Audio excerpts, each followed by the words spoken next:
خاتون کی عادت تھی کہ وہ روزانہ رات کو سونے سے پہلے اپنے دن بھر کی خوشیوں کو ایک کاغذ پر لکھ لیا کرتی تھی۔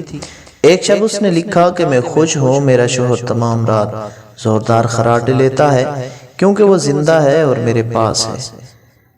یہ اللہ کا شکر ہے۔ میں خوش ہوں کہ میرا بیٹا صبح سویرے اس بات پر جھگڑا کرتا ہے کہ رات بھر مچھر کھٹمل سونے نہیں دیتے، یعنی وہ رات گھر پر ہی گزارتا ہے، آوارہ گردی نہیں کرتا۔ اس لیے میں اس پر بھی خوش ہوں اور اللہ کا شکر ادا کرتی ہوں،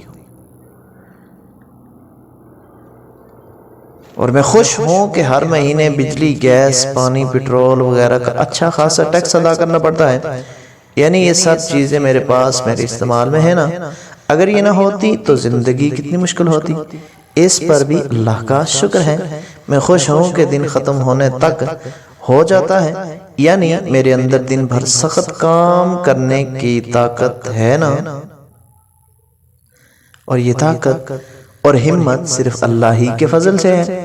میں خوش ہوں کہ روزانہ اپنے گھر کا جھاڑو پونچھا کرنا پڑتا ہے اور دروازے کھڑکیاں صاف کرنا پڑتی ہیں۔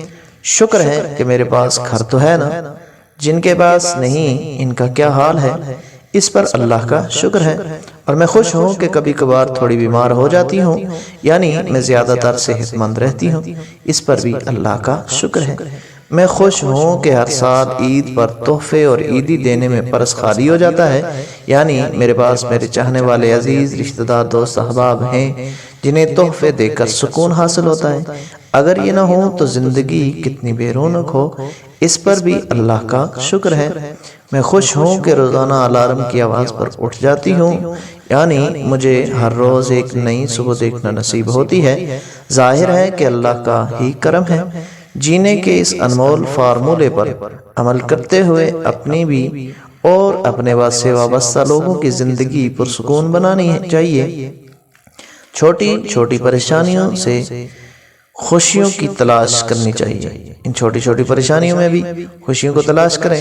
خوش رہیں، آباد رہیں، وہاں رہیں جہاں آپ کا دل چاہے وہاں رہیں۔ خوش رہنے کا عجیب انداز اللہ تبارک و تعالی ہم سب کو عمل کی توفیق عطا فرمائے، چھوٹوں بڑوں کی عزت کرنے کی توفیق عطا فرمائے۔ ملتے ہیں نیکسٹ ویڈیو میں، تب تک کے لیے اللہ حافظ۔